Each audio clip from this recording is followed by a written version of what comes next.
first week of Lent, we always start with Jesus' journey to the River Jordan and that movement into the desert for 40 days. And I've been pondering that for a while. Occasionally I do some creative things with Jesus in the desert and the temptation story and talking back and forth with the devil there and all of that piece.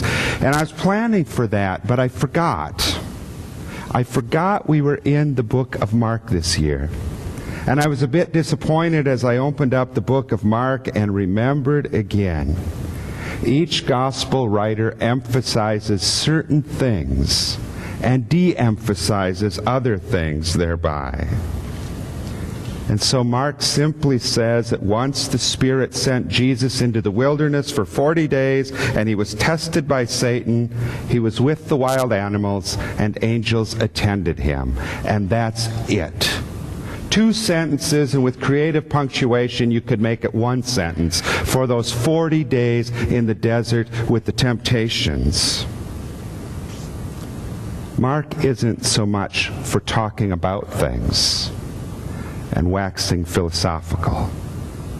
Mark wants to plunge in to purpose-filled living with Jesus. Mark is talk a little. Not talk about, or talk a lot, or let's debate, but just talk a little so we can get to the point of things. Mark knows what happens when we start to talk. Sometimes there's bonding, connection. Other times there's certain silliness that comes along. Page 50 in your hymnals, and you don't need to turn there unless you so desire, but page 50 in your hymnals has a wonderful service. It was created at 4 a.m. in the morning. It was voted on at 8 a.m. in the morning at General Conference in 1988. The words are these: the baptismal covenant for this service for use by a congregation when there are no candidates to be baptized. In the words of Larry the Cable Guy, this is the service for when you don't need to get her done. Every week, pastors, churches across the United States that are United Methodists are being asked now to send in statistics in 5 areas. One of those areas are number of new professions to the faith each week. The zeros are racking up across the nation. That's the bad news. The good news is we have a service that's perfect for it. The baptismal service for when no one is to be baptized. The average lifespan, sorry about this, we'll get through the new system here pretty soon. The average lifespan in the United States is about 80 years. I have a couple yardsticks here, 72 inches. So the average lifespan is about, if each inch were a year, is about 2 yardsticks and a little extra for a bonus. Now, in our lives, we are called as Christians to lead others to Jesus, to those professions of faith. That's part of what we're called to be about. In the second half of life, however, very, very few people make a new faith decision. Very few people become Christian. Barna Institute says almost 1 of 4 in the second half of life become a Christian, but there's a catch with those statistics.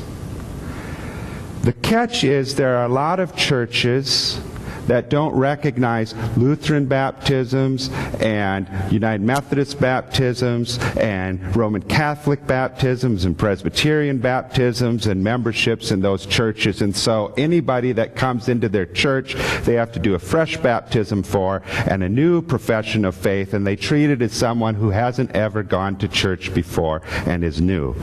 When you take that out of the equation and enter in the fact that most church growth, wherever a church is growing, 95% of those people coming in have already been part of a church before, and it's not new members, it's just moving members. The first half of life, or last half of life, not too many people actually accept a new way of being with God. In fact, probably about 5% do. Now, it's a little bit misleading with this last bit that I shared with you, because I said the second half of life. The truth is, I just wanted to get rid of one yardstick.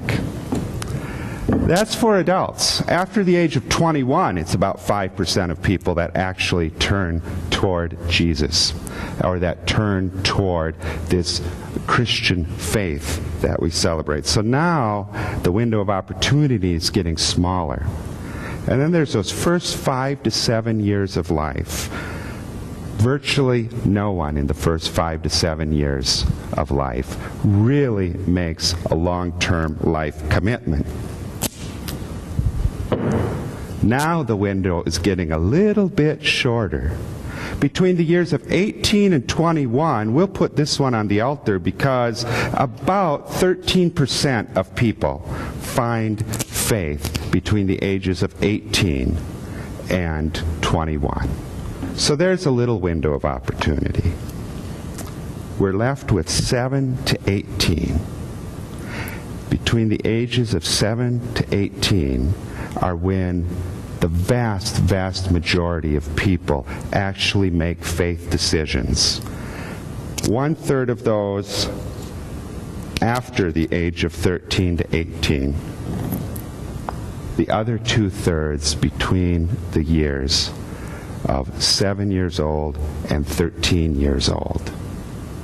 This, with a little bit of this, is our window of opportunity to touch someone's life and to help them connect with the love of Jesus in a way that will be long-term, in a way that will be lasting.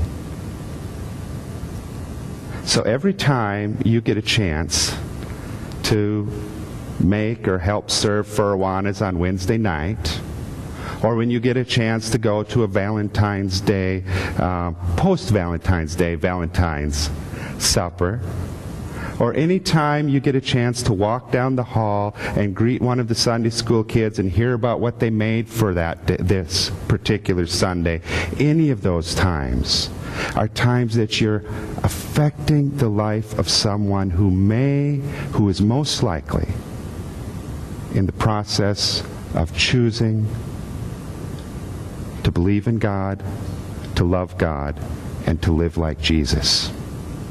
You think about that, and then you think about the vast majority of church budgets and time and energy and resources across the nation. This isn't the bulk of where we put our time and energy, usually. But it is the place that we're called to put our time and energy.